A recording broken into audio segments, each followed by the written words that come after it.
You've arrived at CozySideAudio, where dreams begin with a story. Whether you're studying, journaling, or just chilling, this one's for you. If you vibe with this kind of content, go ahead and like, share, and subscribe for more.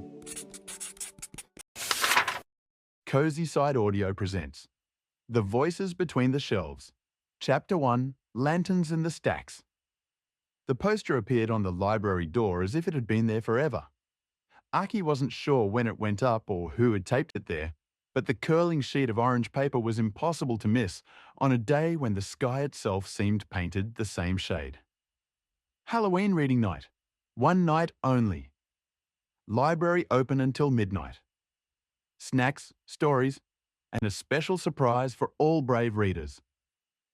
The words were inked in an almost calligraphic hand, black letters looping like smoke.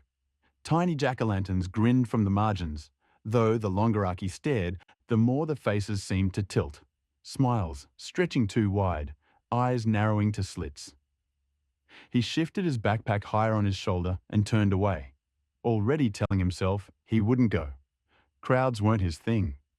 Even walking the hallways felt like squeezing through a tide of noise and elbows. What chance did he have in a library packed with classmates shouting over cider and cookies? He had books enough at home. And yet Aki paused halfway down the steps, glancing back through the glass. Inside, rows upon rows of shelves stood silent as they always did. But in his mind, they looked different tonight, lit by imagined lanterns swaying from the ceiling, shadows pooling in corners that never seemed so dark during the day. He thought of the long back aisle, the one most students ignored because it smelled of dust and glue, and of the books that never seemed checked out, but never gathered dust either. He shouldn't. He wouldn't. But he would. The night of the event, the school was transformed. Paper lanterns lined the front walk, each glowing with a dim, warm light that flickered as though a real flame burned inside. Aki touched one in passing and found it cool, electric, but the shadows they threw were real enough, curling like smoke along the sidewalk. He felt underdressed. Some students had come in costume, witch hats tilted at jaunty angles, capes brushing the floor, even a cardboard robot that clunked with every step. Aki wore his usual, grey hoodie, dark jeans, and sneakers worn soft at the edges. He blended into the shadows, which suited him fine. Inside, the library looked nothing like itself. Candles flickered on every table, again electric but convincing, casting shelves in pools of amber. The head librarian, Miss Yamada, stood near the entrance in a velvet shawl, welcoming students like an old hostess at a haunted manor. She had always been strange, soft-spoken, with eyes that seemed to read more than books. "Welcome, Aki," she said when he passed, though he was sure he hadn't told her his name. Her smile didn't widen, but her eyes seemed to, pupils dilating like ink, spreading across paper. His throat tightened. He muttered something polite and drifted inside. For the first hour, nothing unusual happened.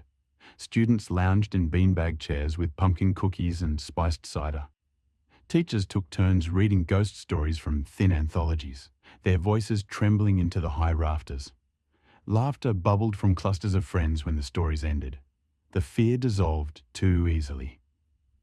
Aki drifted alone between shelves, searching for something quieter. He loved the library when it was still, when the only sound was the breath of turning pages. Tonight, even muffled, the noise pressed against him. That was when he noticed it again. The back shelf. The section no one liked. It wasn't officially forbidden, but its books were strange. Old bindings, cracked spines, titles stamped in fading gold or not at all. He had passed it many times before, but something about tonight, the lantern glow, the charged hush of the air, made it feel sharper, like a picture brought suddenly into focus. He took a step closer. At first, he thought the sound was the usual creak of building and wood. Then he realized it was softer, steadier, like a voice. A whisper. He froze, breath caught. It was too low to make out words, but it rose and fell like someone muttering secrets into the dark. His skin prickled. He backed away quickly, heart knocking in his chest. Probably his imagination. Probably someone behind the shelf, reading too quietly. But when he glanced around, no one was nearby.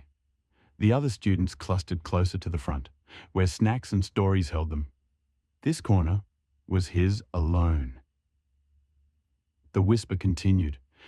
Aki should have turned back then. He knew that. But he took another step forward, and another, drawn by something he couldn't name. The shelf loomed taller, the books thicker, their spines shadowed. Some looked water-stained, others bore no titles at all. And though his eyes traced the titles, his ears kept straining for the voice. It was clearer now. Not words exactly, but the shape of words, like syllables smudged at the edges. The sound brushed against him, curling into his ears and down his spine. He reached out. His hand hovered over the nearest book, a leather-bound volume cracked with age. Its cover was cool, almost damp. He had the strange impression that if he opened it, the whisper would sharpen into clarity. Aki! He jolted back, nearly knocking into the shelf. It wasn't the book this time. It was a real voice, sharp and human. He turned to see Mika, a girl from his class, standing a few paces away. She held a cookie in one hand, a napkin in the other, and wore an expression of curious amusement. "You scared me," Aki muttered, too quickly, brushing his hand against his hoodie pocket. Mika tilted her head, her hair catching the lantern light. "What are you doing back here? Everyone else is up front." "Just looking." "At what? Those?" She gestured toward the shelf with the cookie. "I heard the books here are cursed." Aki swallowed. "Cursed?" "Yeah, like, if you open one, it writes something about you. My brother told me, but maybe he just wanted to freak me out." She laughed, biting into the cookie, crumbs scattering like dust motes. "Anyway, be careful. You look like the type to believe stuff like that." She wandered off without waiting for a reply, leaving Aki alone again. The whisper returned the moment her footsteps faded. He didn't touch the book again, but he couldn't move away either. It was as if the shelf itself had hooked him, drawing him closer with invisible thread. The sound was quiet, almost gentle now, like a lullaby sung too low to catch. Aki leaned forward, heart racing. He wanted to hear the words. Just once. Just once. And then the overhead lights flickered, a ripple of shadow racing down the aisle. The lantern swayed, though there was no wind. He stepped back, his courage broken. His sneakers squeaked softly against the polished floor as he fled the back shelf, weaving between aisles until he found the safer noise of students and teachers. But even there, surrounded by chatter, he swore he could still hear it. The whisper, following him, curling inside his mind like smoke, trapped in a jar. Chapter 2. The Back Shelf. Ushiro no Dana. The next morning, sunlight made the whole thing feel ridiculous. Aki sat in homeroom, with his chin propped on his hand, pretending to listen while Miss Hayashi called roll. Sunlight streamed through the tall windows, painting bright rectangles on the tiled floor. Nothing about it suggested whispers or lanterns or books that breathed when you leaned too close. And yet, he kept thinking about it. The whisper. The way it curved around his name like smoke curling through a keyhole. He rubbed at his temples, trying to erase the memory. Maybe Mika was right. Maybe it was just a trick, a rumor inflated into something spooky. But he couldn't forget how the shelf had pulled him in, as if it knew him already. "Here," he said automatically when his name was called. His voice cracked a little. Mika turned in her seat 2 rows ahead, flashing him a quick grin as if to say, "See, I caught you near the creepy shelf dot." Then she went back to doodling in the margin of her notebook, her pen scratching like tiny insect legs. Aki looked down at his own desk. His notebook lay open to a blank page. Without meaning to, his hand had begun tracing the edge of an invisible rectangle, the shape of a book. He stopped, heart kicking against his ribs. No, he wasn't going back. That night, he dreamed of the library. Not the bright one he knew, filled with students and laughter, but the empty version, silent and vast, shelves stretching like forests under dim lantern light. He walked between them, the floor echoing faintly under each step. He could hear the whisper again, clearer this time, though the words remained blurred. Pages rustled behind him. When he turned, the aisle was empty. Still, the sound followed, soft, steady, endless. He pressed his palms over his ears, but it slipped through anyway, not through sound, but through thought, etched against the insides of his skull, like ink-soaking paper. Aki. He woke with his sheets twisted around him and his breath shallow, as though he had run for miles. The whisper lingered, faint but undeniable. By Thursday, curiosity won. He told himself he wasn't going back, that the Halloween event had been a one-time thing, and the library would be back to normal. But when the last bell rang and the hallway emptied, his feet carried him anyway. The library doors creaked open. Inside, fluorescent lights glared overhead, ordinary and unflattering. The decorations were gone. No lanterns swayed, no cookies scented the air. Only the usual hush remained. Relief washed over him. The whispers had belonged to the night. In the harsh light of day, they would vanish. He made his way toward the back shelf. At first, everything looked ordinary. Dust clung to the spines. Some titles were too faded to read. The books sat heavy and patient, like they had for decades. He felt foolish even standing there. But when he leaned closer, there it was. The whisper. Quieter than before, but there, curling just under the buzz of the lights. His hand shook as he reached out. This time, he touched the book. Its leather cover was cool, though the air around him was warm. His thumb brushed the spine, and the whisper flared sharper, like static through a broken radio.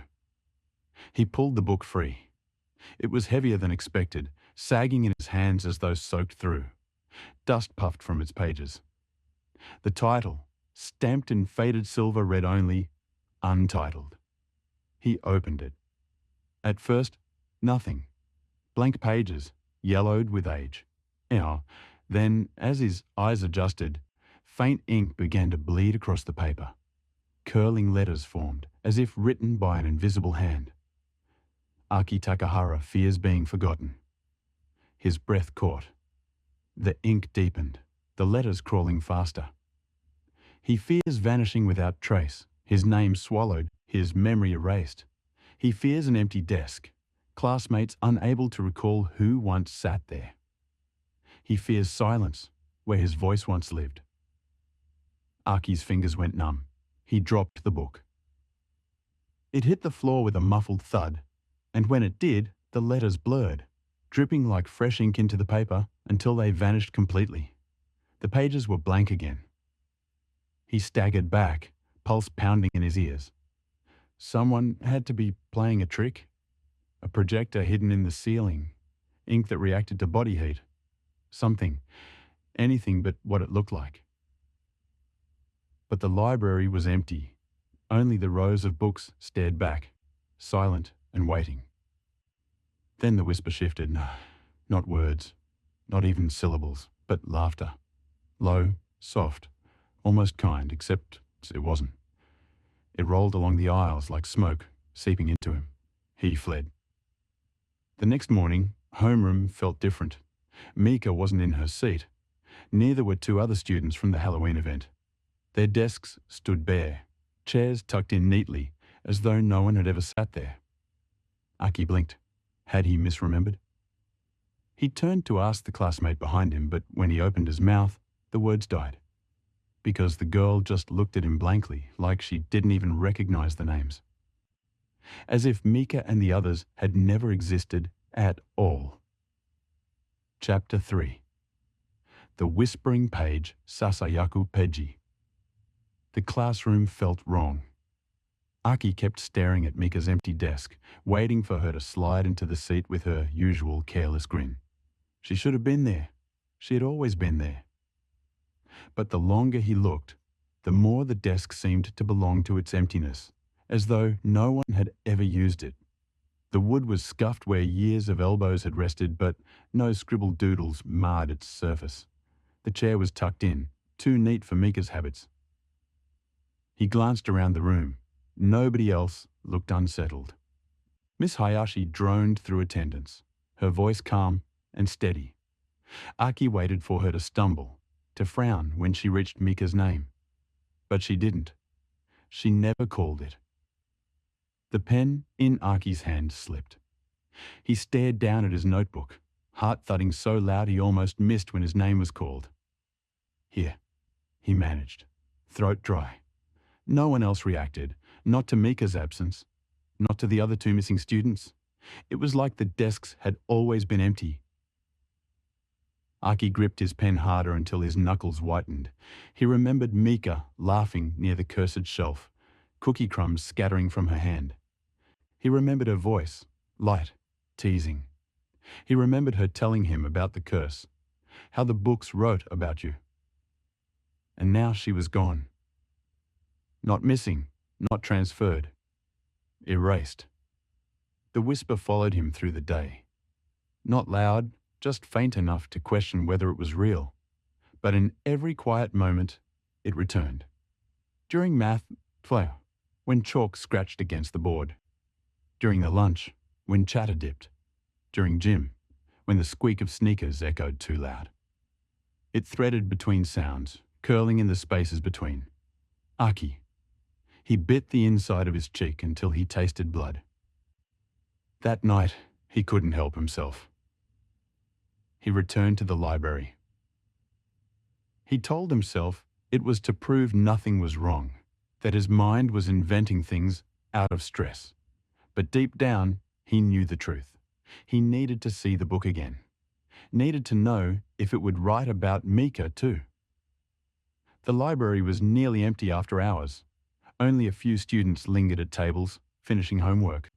The head librarian sat at the front desk, her shawl wrapped like a shadow around her shoulders. She didn't look up when Aki entered.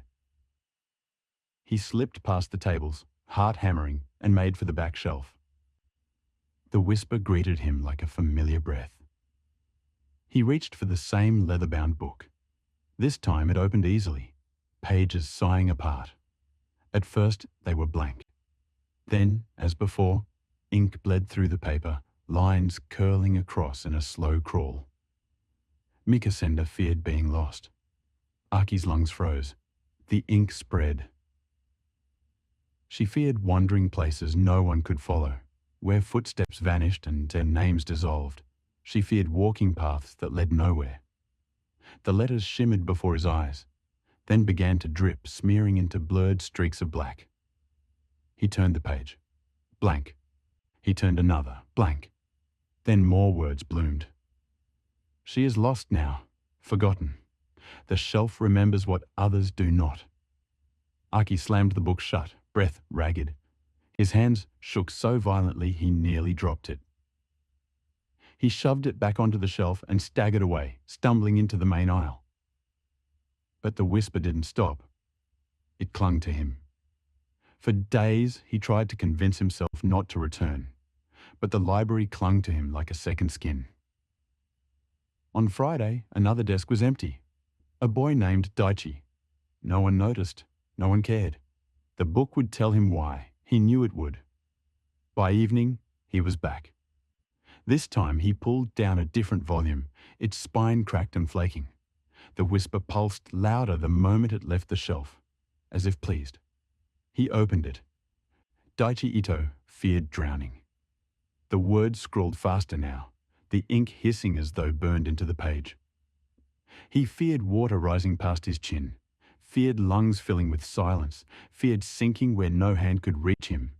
He is beneath the pages now. He is beneath the current. Aki shut the book with a snap, bile rising in his throat. They were gone, each one devoured by their fear. And the books wrote it down as it happened. That night, Aki lay awake, staring at the ceiling. Every creak of the house became a whisper. Every shadow looked like ink spreading outward. He imagined the library growing larger in the dark, its shelves stretching beyond the school, beyond the town, swallowing everything. He thought of his own entry, already written. Aki Takahara fears being forgotten. What if the library erased him too? What if one day his desk was empty and no one noticed? What if his name disappeared from the roll call, his parents forgetting they had ever raised a son, his friends unable to recall his face? What if he simply slipped? The thought hollowed him. He clutched his blanket, trembling. Somewhere in the night, the whisper returned. This time it didn't hide. It pressed against his ear, close and insistent, like a mouth almost touching skin. Turn the page, Aki. He curled tighter in bed, covering his ears, but it didn't stop. Turn the page. Turn the page. On Monday, 3 desks stood empty. The teacher read attendance as if they had never existed. Aki lowered his head, pen trembling over his notebook. His hand moved without permission, writing in looping letters across the margin. He fears being forgotten. He froze. The words stared back at him, written in his own handwriting, but he didn't remember writing them.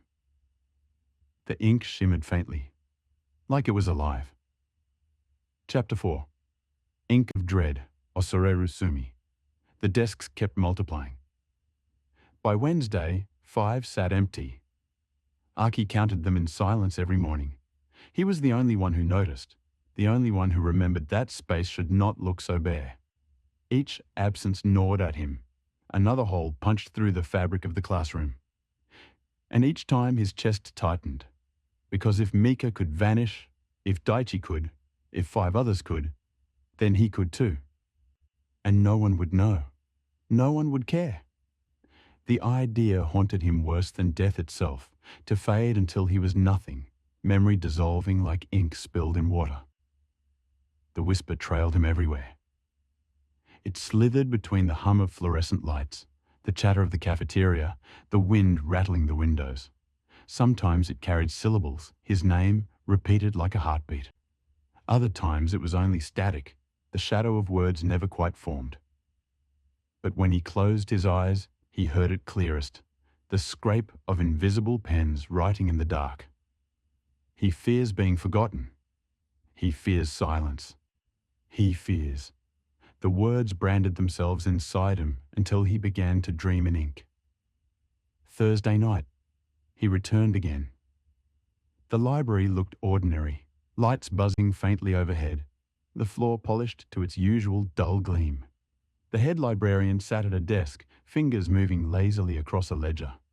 Her shawl draped her shoulders like wings, her eyes gleaming whenever they flicked up. She never asked why he came so late. She never stopped him. The back shelf waited. When Aki pulled down the leather book, the one that had first whispered his name, he expected to see his fear scrawled again. But the page was empty, blank, yellowed, waiting. Then, slowly ink spread. Aki Takahara fears being forgotten. He tried to slam the book shut. But this time, the letters did not vanish. They pulsed instead, throbbing like veins. Ink bled to the edges of the page, dripping onto his fingers. He hissed, shaking his hand. The ink clung, staining his skin, seeping into his palm like blood. He dropped the book. It hit the floor with a heavy thump, and the sound echoed too loudly, as if the shelves themselves amplified it. The lanterns overhead flickered, though there were no lanterns, just buzzing fluorescent bulbs. But for a moment, Aki swore he saw the warm glow of Halloween night again, swaying shadows stretching down the aisles. The book lay open on the floor, pages twitching as if breathing. Words crawled across it in frantic loops. Turn the page. Turn the page. Turn the page. The ink pulsed in time with his heart. Aki backed away, shaking. No, he whispered. His own voice sounded foreign in the hushed air. The whisper rose, louder, sharper, threading syllables until it almost sounded like laughter. He kicked the book closed with his foot and fled, sneakers squealing on polished tile. That night, he couldn't scrub the ink off his hand. Soap, water, even rubbing alcohol, none of it worked. The stain remained, dark as if it had sunk beneath the skin. When he finally collapsed into bed, exhausted, he dreamed again. The library swallowed him whole this time. The shelves towered endlessly, curving like ribs overhead. Every book whispered, every page turned itself, blank, until his name appeared over and over. Aki Takahara fears being forgotten. He ran down aisles that never ended. He passed desks filled with empty chairs. And always the ink followed, sliding down walls, dripping from ceilings, clinging to his shoes. When he woke, his palm still bore the stain. Darker now. Friday morning brought silence where 7 desks should have been filled. Aki sat rigid, staring at them. His pen scratched across his notebook without his permission. Letters forming words he didn't think. The shelf remembers. He dropped the pen. His hands shook. When he looked up, Miss Hayashi was still calling roll as if nothing had changed. His classmates whispered and laughed, their voices unbroken. But to Aki, the classroom sounded like the library, like paper rustling and pens scratching. He shoved his notebook into his bag and bolted the moment the bell rang. The library doors groaned open again. He should have gone home, he knew that, but each step felt inevitable, like the story was writing him now. The head librarian watched him enter, her gaze unreadable. She didn't move. She didn't need to. The back shelf waited. This time, he didn't reach for the leather-bound book. He grabbed another at random, its spine dark with water stains. The moment it touched his hands, the ink spilled onto the first page. Ayumi Kato feared mirrors. He froze. He remembered Ayumi faintly, her laugh in the hallway, her hair catching sunlight. She was gone now, her desk empty. The page blurred, dripping into fresh words. She feared seeing what was not there. She feared reflections moving on their own. She feared glass that remembered her face when no one else did. She is inside the pane now, inside the silver. Aki slammed the book shut. His breath came ragged. Another name, another erased. He shoved the book back onto the shelf, hands trembling. The whisper rose to a hiss. "Turn the page, Aki." "No!" he shouted, the word bursting from him louder than he intended. Silence fell. Even the buzz of the lights cut out for a heartbeat. Then, slowly, the whisper returned. Not words this time. Just laughter. That night, when he opened his notebook to do homework, the pages were no longer blank. They were filled with words he hadn't written. Line after line in his own looping handwriting. He fears being forgotten. He fears being forgotten. He fears being forgotten. The ink shimmered like it was still wet. And as he stared, one line shifted, letters bent, curling into new shapes. He will be forgotten. Chapter 5. The Book That Knows Your Name.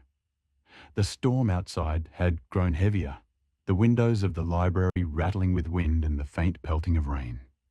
Aki sat rigidly at one of the tables in the center aisle, watching the shadows from the lanterns dance across the ceiling. The library had begun to feel less like a place of study and more like a trap, one whose walls seemed to breathe if he listened too long. He wasn't the only one who noticed it anymore. Rumors had spread among the students during the long night of Halloween reading. Several classmates whispered about the back shelf, though none of them spoke too loudly, as if afraid the books themselves might overhear. Aki had overheard Hana, the boldest girl in class, murmur to her friends that one of the boys who had checked out a whispering book hadn't been seen since last period. Another swore that the shelf had more books than the day before, spines multiplying like teeth in the dark.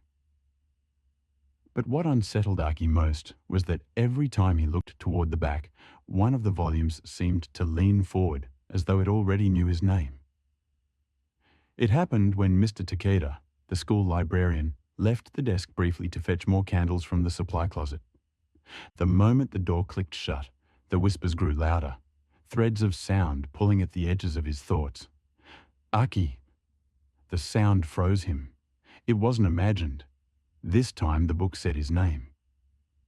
He turned sharply, heart hammering in his chest, and saw a thick, black-bound tome on the second shelf twitch slightly, as if nudged by a breeze that didn't exist.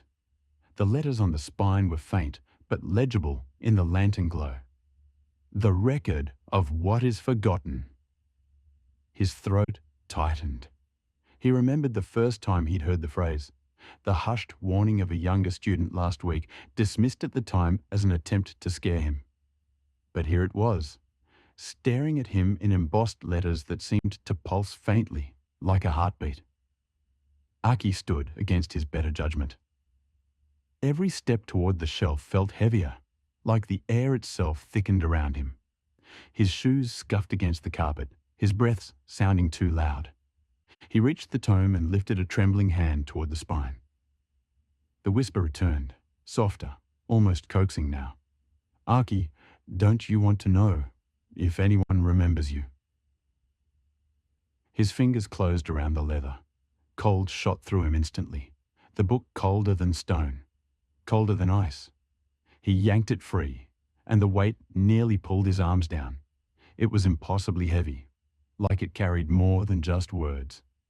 He hesitated, then cracked it open. The pages were blank, not yellowed, not aged, just pale and endless. Then, slowly, black ink seeped across the parchment, writing itself in jagged script. Aki Mizuno. His breath caught. The letters trembled as though alive, and then the text began to spread downward, forming words without his consent. You are afraid. Afraid that no one will remember. Afraid that you will vanish from their lives like an erased drawing. Even now, classmates pass you in the hall and cannot recall your face. Teachers hesitate at your name, as if it slips away before they can grasp it. Aki's knees buckled and he sank against the shelf, the heavy book on his lap.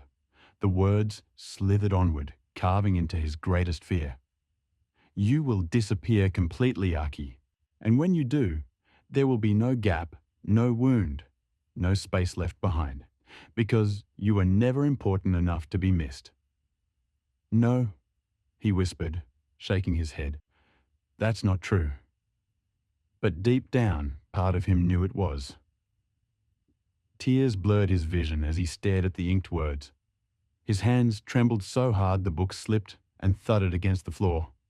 Instantly, the lantern flames flickered, guttering almost to black, and every shelf in the library exhaled a low chorus of whispers. He is fading. Fading already. The voices weren't just in his head this time. Every student in the room stiffened and turned toward the back shelf. Hannah's face drained of color as she mouthed his name in confusion, as though she couldn't remember why she knew him. Aki's chest constricted. The book lay open at his feet, and new ink formed rapidly across the page. His name again and again, written and then blotted out, erased, until it was a smear of nothing. Panic seized him. He lunged forward, slammed the book shut, and shoved it back onto the shelf. The whispers quieted instantly, the air releasing its grip. But when he looked up, Hannah was still staring at him blank, as though she were trying to recall who he was. Mr. Takeda returned moments later, his arms full of candles, and scolded everyone for loitering in the dark corners. But the damage was already done. Aki could feel it. Something had noticed him now. The book wasn't done with him. That night, as he left the library under the flickering lantern light, he heard it again, a whisper curling through the silence. If you don't find the first book, you will be forgotten forever. Chapter 6. The Vanishing Shelf. The library was louder than it had any right to be. not with footsteps or chatter, none of the mundane sounds of students shifting books or rustling paper, but with that slithering, constant undercurrent, the whispering shelf at the back. Archie sat 3 tables away from it, head bowed over an open history book.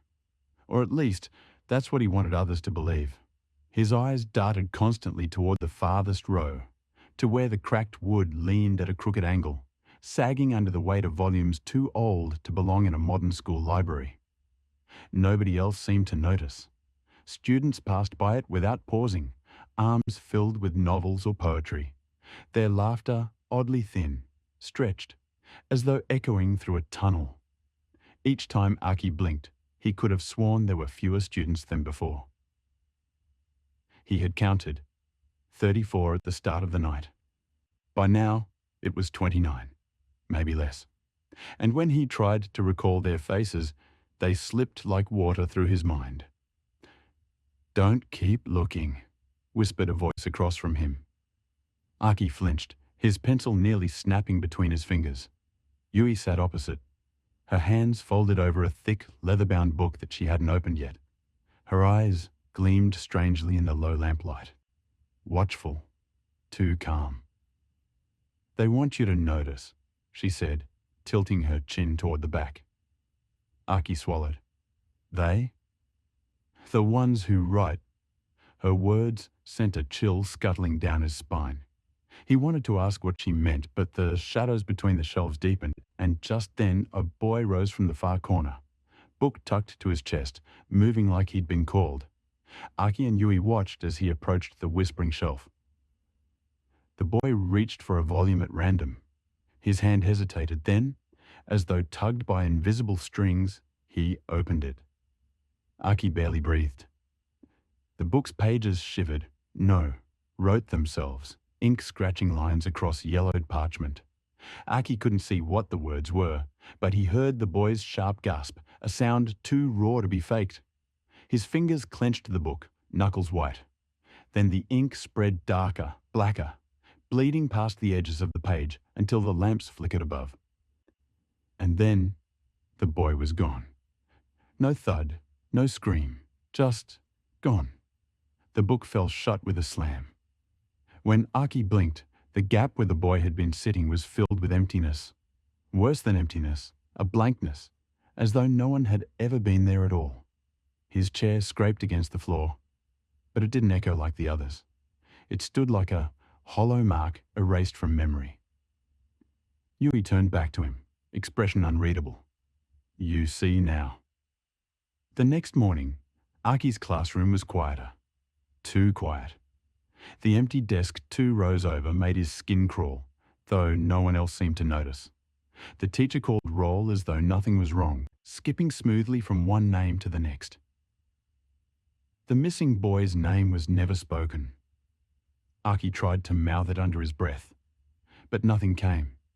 His lips moved against silence. Forgotten. The word lodged like glass in his throat.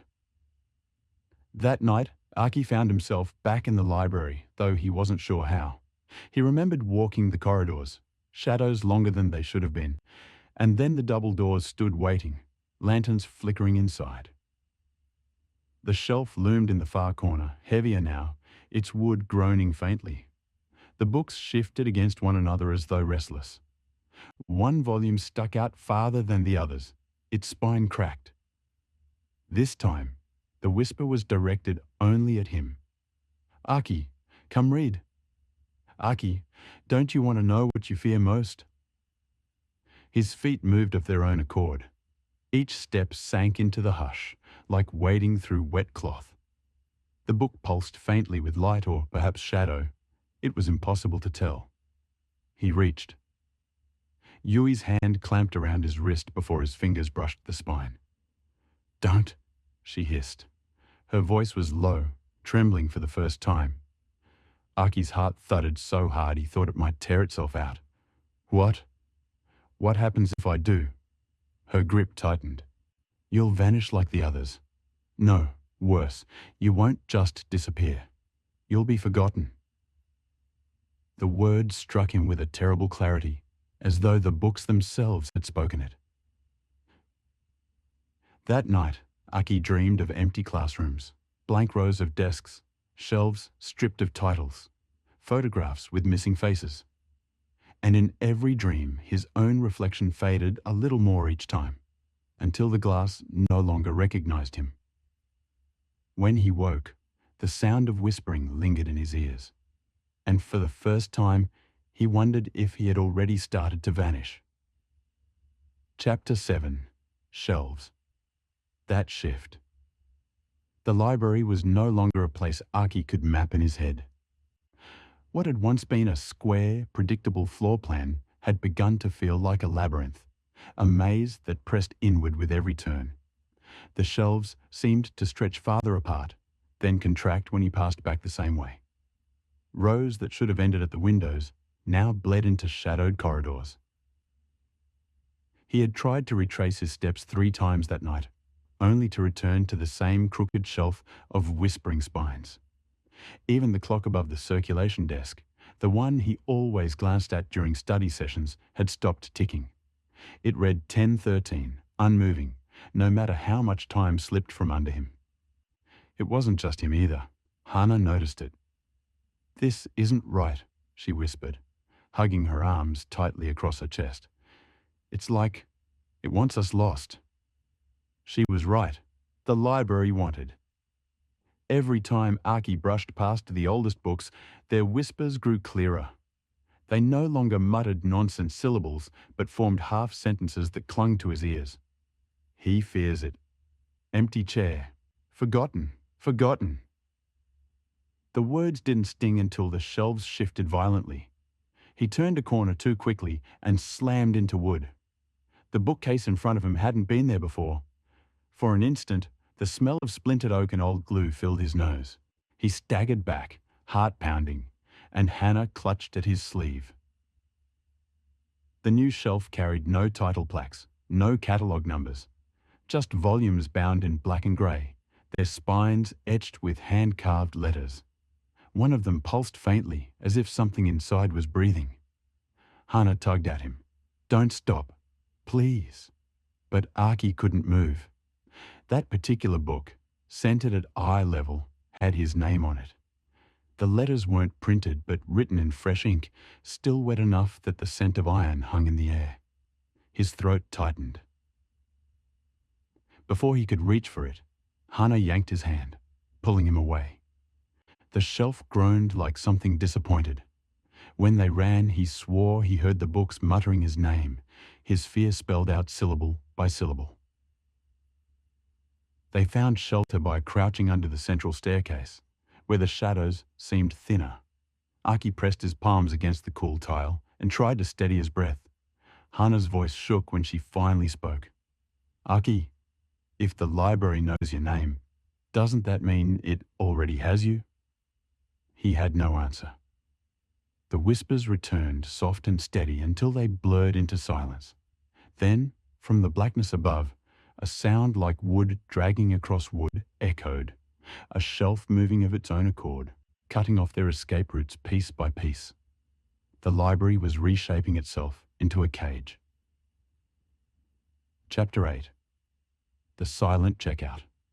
For hours, at least it felt like hours, Aki and Hannah crouched beneath the central staircase, listening to the creak and groan of moving wood. The library was rearranging itself, each shelf scraping against the next like tectonic plates. Every few minutes came a muffled thud, the sound of furniture sliding into place, as though unseen hands were building walls around them. When the silence finally returned, it was worse than the noise. The library breathed in stillness. Aki could hear Hannah's quickened breaths, her trembling nails scratching faintly against the tiles. "Maybe we should try the doors again," she whispered. "They won't open," Aki murmured. His voice came out smaller than he intended, like admitting it made the truth heavier. "We tried. Everyone tried." Her face was pale, her dark eyes searching him as if he might have an answer hidden inside. But he didn't. The library knew their thoughts too well. It fed on the spaces between them.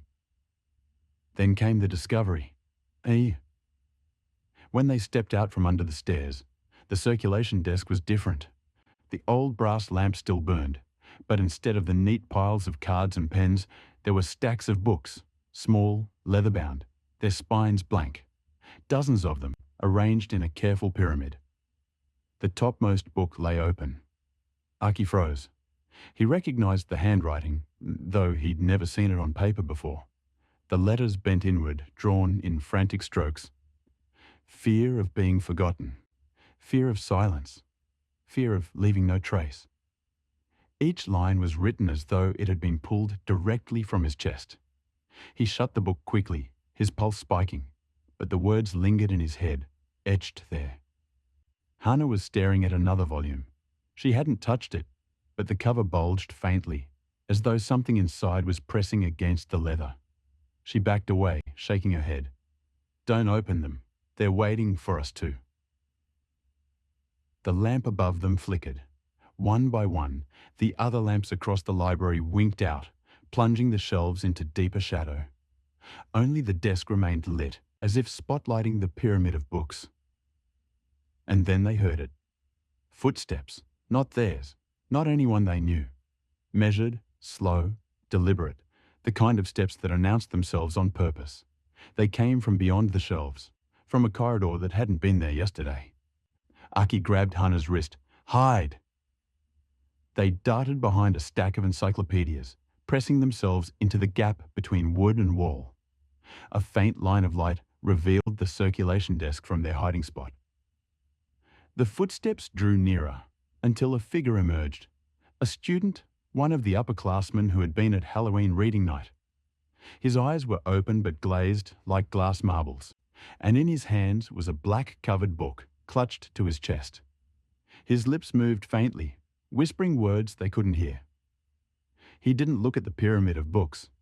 Instead, he walked directly to the checkout desk. His movements were mechanical. He set his book down. The desk's drawer slid open on its own, and with a sound like ripping paper, the book vanished inside. The student turned to leave, but he didn't make it far. He froze mid-step, shuddered, and then crumpled to the ground like a puppet with its strings cut. Hannah clamped a hand over her mouth, holding back a scream. The body remained for only a moment. Then the shadows underneath stretched, swallowing him whole. The floor beneath rippled like water disturbed by a pebble, and when it smoothed again, nothing was left. Aki's stomach turned cold. He wanted to move, to run, but his legs wouldn't obey. He thought of the whispers, the books with their hungry covers, the ink with his name on it. And he understood. The library didn't just record fears. It consumed the ones who gave theirs away. The lamp flickered once more, and the pyramid of blank books shifted. This time, one of them bore Hannah's name on its spine. Chapter 9. A Name on the Spine. The letters gleamed faintly, etched in thin silver against the dark leather. Hannah. She staggered back from the desk as if the sight had burned her. No, that's not mine. I didn't write anything. I didn't." Her voice broke. Aki shoved the book deeper into the pile, burying the glint of her name beneath blank covers. But it didn't matter. The air itself seemed heavier now, infused with the knowledge of what he'd just seen. The library was patient, and it had chosen her. "We'll find a way to undo it," he said quickly, though the words tasted like lies. Hannah pressed her hands to her face. "I don't even know what it wants from me. What's inside that thing? What's going to happen if—" The lamp above them snapped off, plunging them into darkness. Then another lamp flickered alive across the room, glowing sickly yellow over a narrow aisle. It was a trail, an invitation. "Don't follow it," Aki whispered.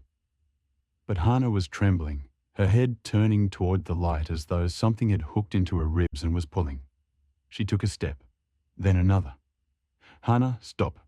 He caught her sleeve. Her skin was ice cold. "I can hear it," she said, her voice low and strange. "It's saying my name." The air shifted and Aki heard it too, faint, like a whisper curling beneath the floorboards. Her name, repeated in different voices, children, adults, even his own tone twisted back at him. Hana, Hana. The sound made his stomach pitch. He tugged her closer, desperate. That's not real. Don't listen. But as he said it, the shelves beside them groaned and widened, opening into a corridor that hadn't existed seconds ago. At its end was a tall wooden door, cracked open just enough for a thin line of light to spill through. It pulsed faintly, as though something inside breathed. Hana pulled away from him. Maybe if I just look. No! His voice was sharper than he meant, echoing through the hollow stacks. He grabbed her shoulders, shaking her slightly. That's how it takes you. You saw what happened to the other guy. We can't give it anything. Her eyes were wide, glossy.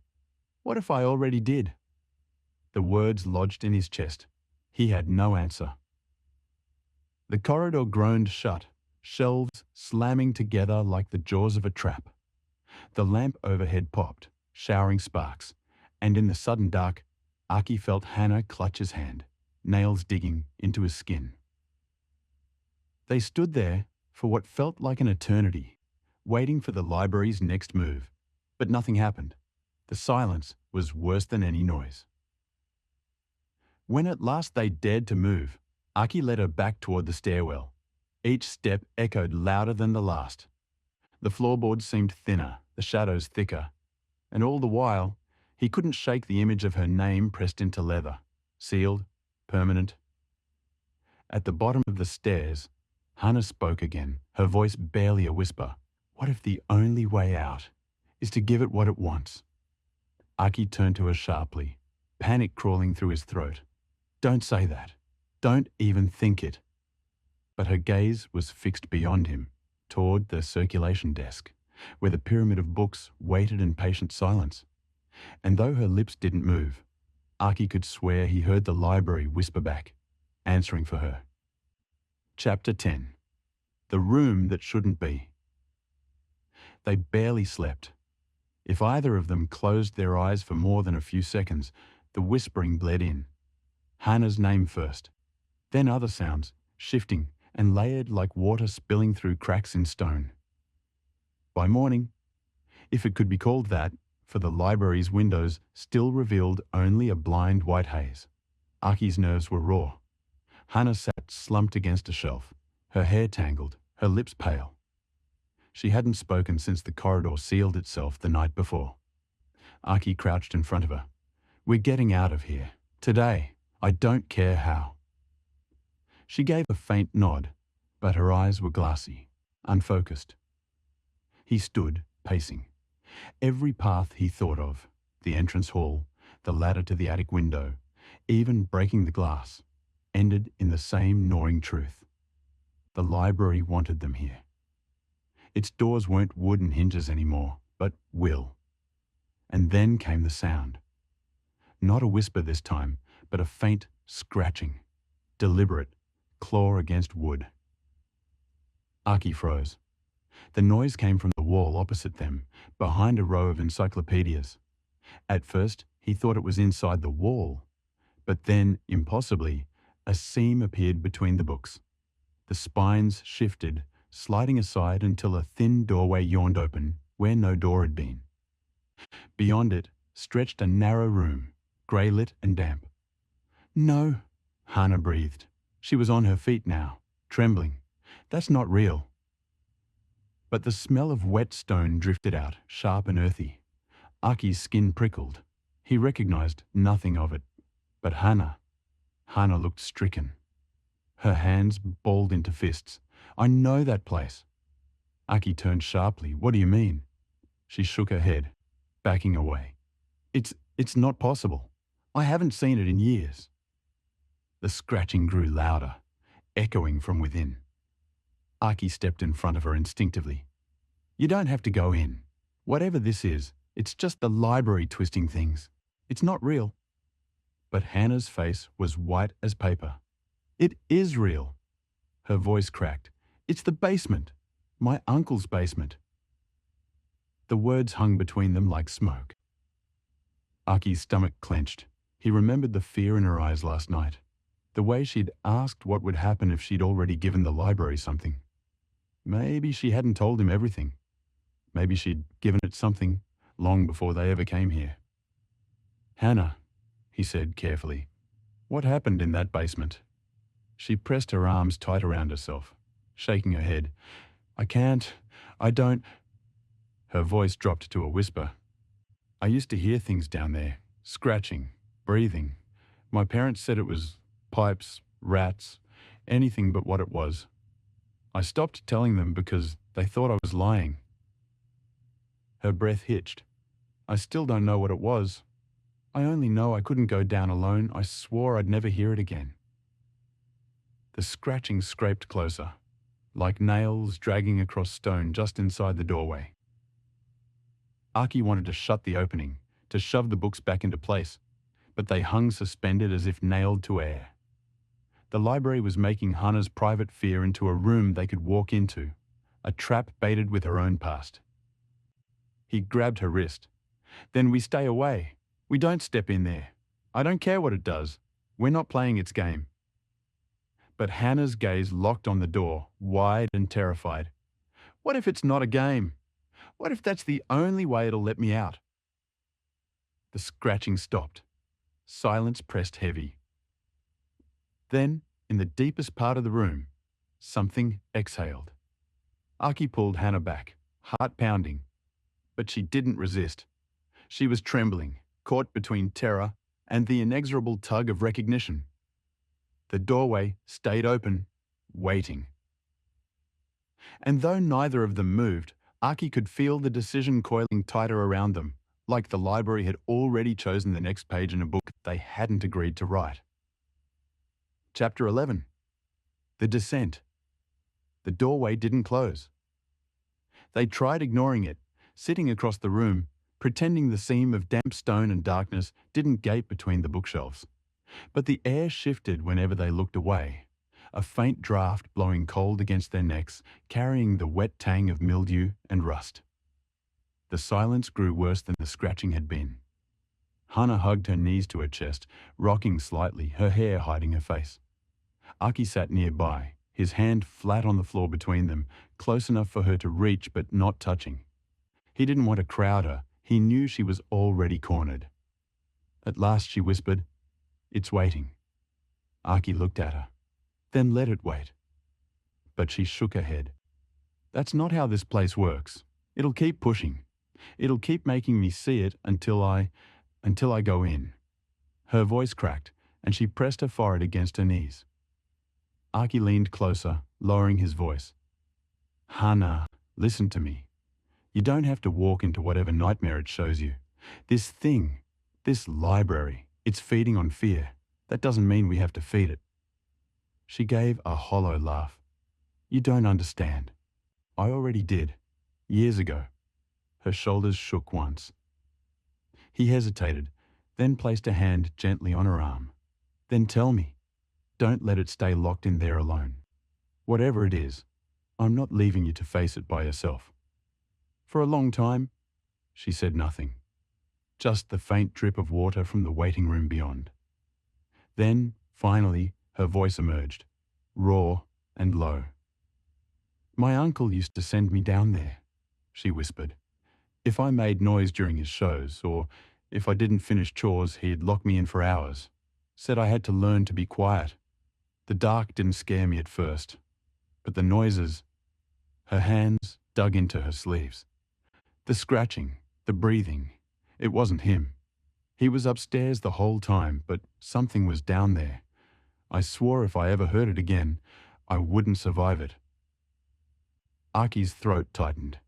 He wanted to rage at the memory of that man, wanted to smash through shelves and burn the whole place down for turning Hannah's childhood into a weapon against her.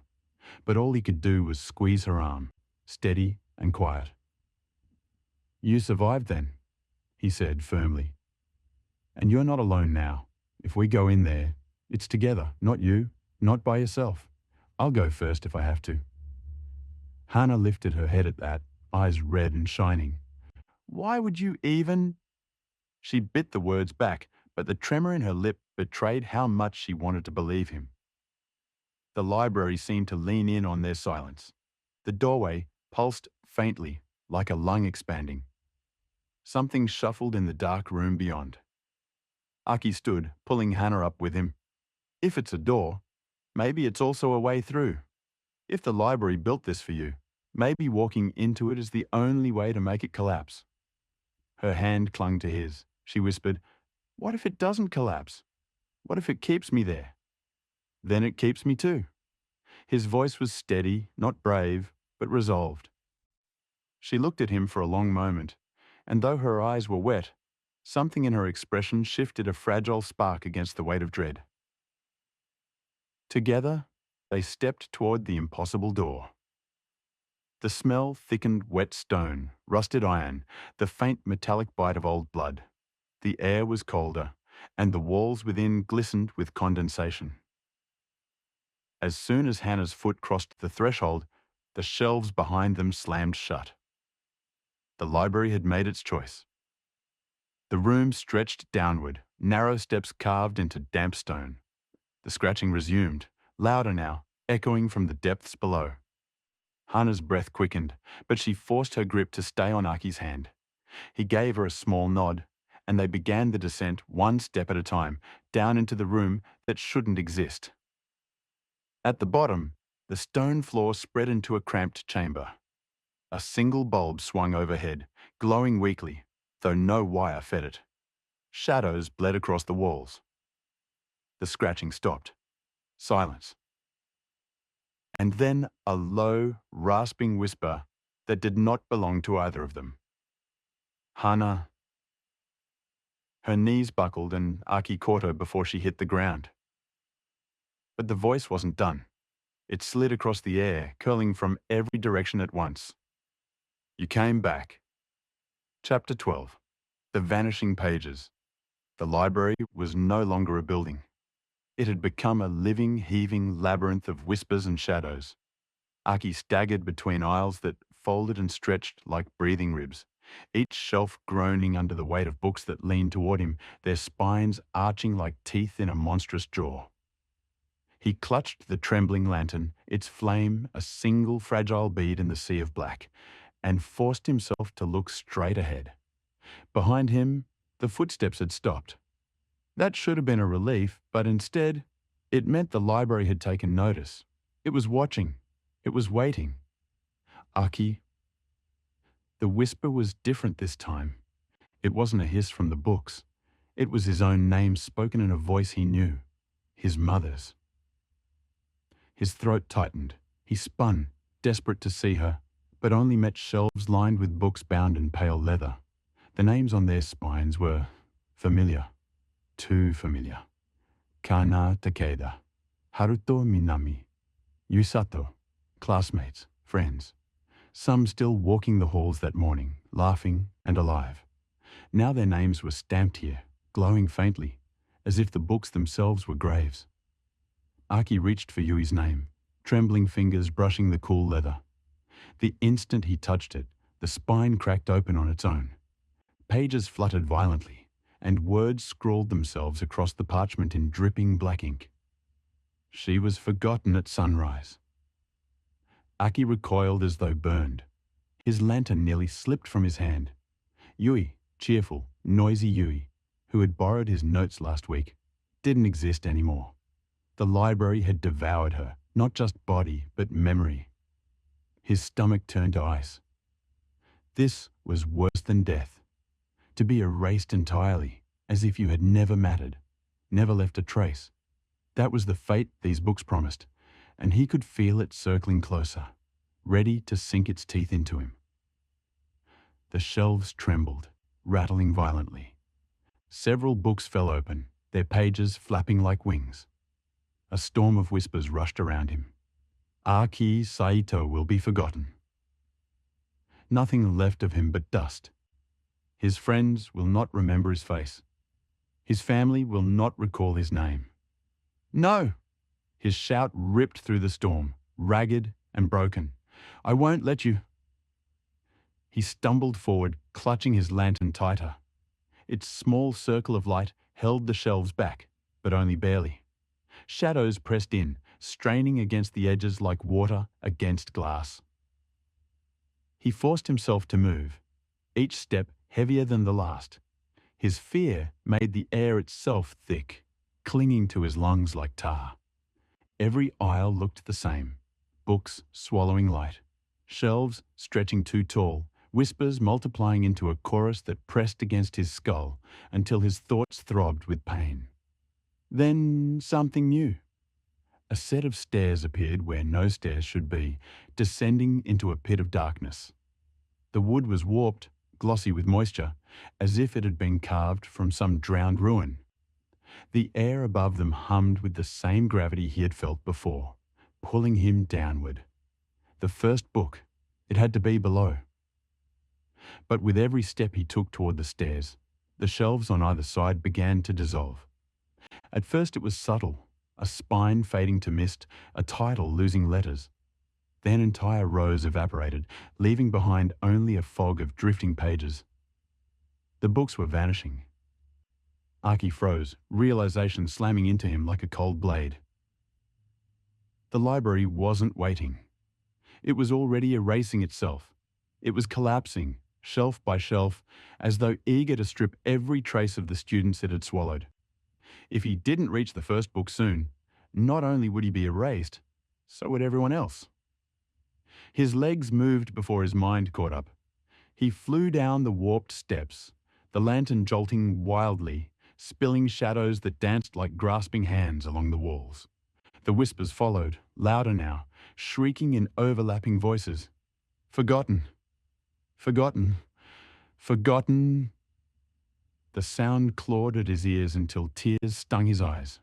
He pressed forward, lungs burning, heart slamming like a war drum. The stairs seemed endless, spiraling downward until the air grew damp and heavy with rot. Finally, they spat him into a cavernous chamber. It wasn't part of the library. Not anymore. The ceiling arched so high, it disappeared into shadow. The floor was paved with scraps of parchment, each one bearing a name, scribbled hastily in ink, that bled outward like veins. When Aki stepped on one, it crumbled into ash. And at the center of the chamber, on a pedestal of jagged black stone, sat a single book. It was larger than the others, bound in cracked leather that seemed to pulse faintly with veins of scarlet.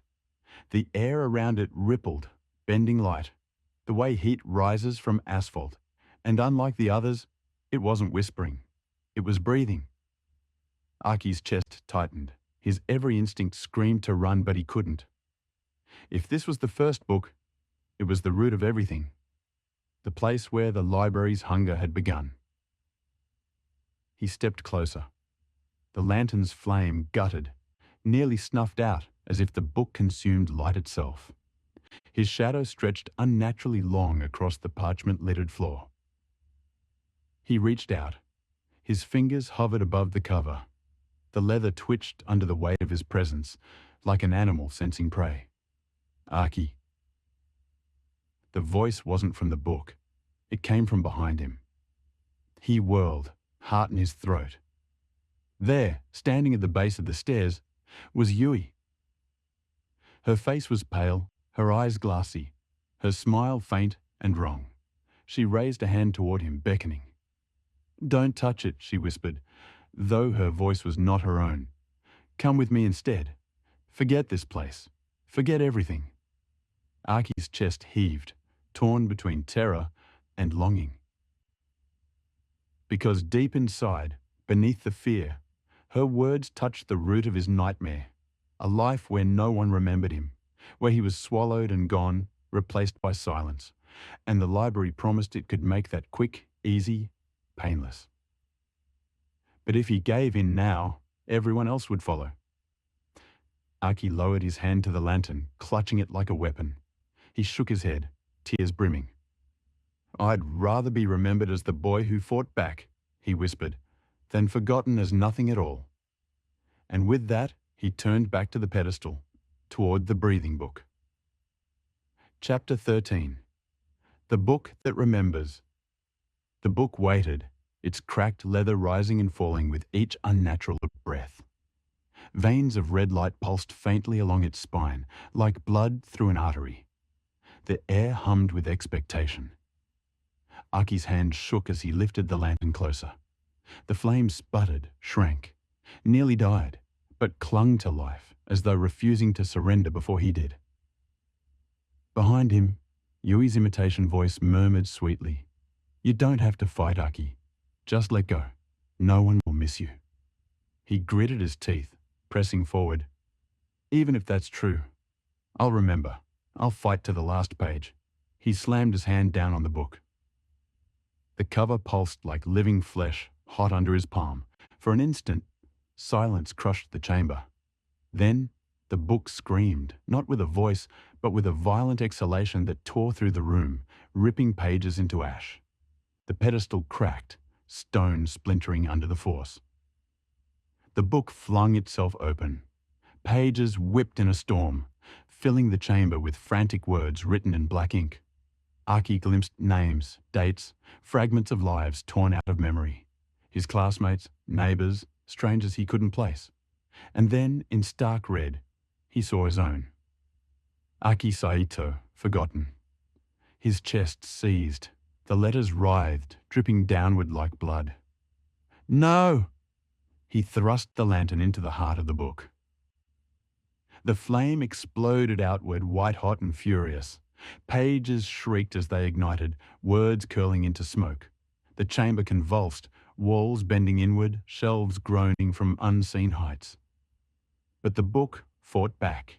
Its binding split, and from between its pages erupted hands, grey, skeletal, dripping ink.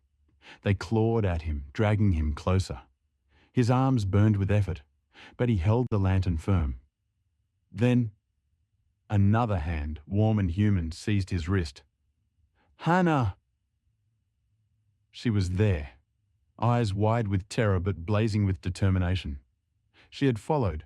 She had refused to let the library keep her behind. Her grip steadied his shaking arm. Together, they forced the lantern deeper into the book. The flame roared, swallowing every word, every name, every trace. The library howled as one, shelves crashing down, windows shattering into endless white. Whispering voices rose in a final, deafening wail before dissolving into silence. The skeletal hands convulsed once, then withered into dust. The book shrank, curling inward on itself until it was nothing more than ash. The light consumed everything. So, when Aki opened his eyes, he was lying on the school library's carpet. Sunlight filtered through the tall windows. The smell of old paper and wood polish returned, ordinary and steady. Hannah knelt beside him, hair mussed, face streaked with tears. But she was real, alive, breathing. Around them, other students stirred, blinking, groaning softly, as though waking from deep sleep. Yui was among them, laughing nervously, unaware of the horrors she'd worn like a mask. Their eyes held no memory of what had happened. Aki sat up slowly. His heart still hammered, but relief surged through him like a tide. The library was whole again, but the whispers were gone. Hannah's hand lingered on his arm. Her voice was barely above a breath. We did it." He nodded. Words wouldn't come. Not yet. He simply met her gaze, steady and unshaken, and, for the first time, she didn't look away. That night, long after he'd gone home, Aki found himself standing in front of his mirror, the same mirror he had glanced into so many mornings before, expecting only an ordinary boy's reflection. But now, staring at his own face, he thought of the names in the books, the black ink promising to erase him. He thought of the terror of being forgotten. And he realized something. He didn't have to fear vanishing anymore. Because even if the library had tried to consume him, even if the world had turned away, there would always be one person who remembered, who had fought beside him in the dark. He touched the glass lightly, and for the first time, his reflection felt solid. The whispers did not return. Thank you for joining us on this journey. Until next time, stay safe.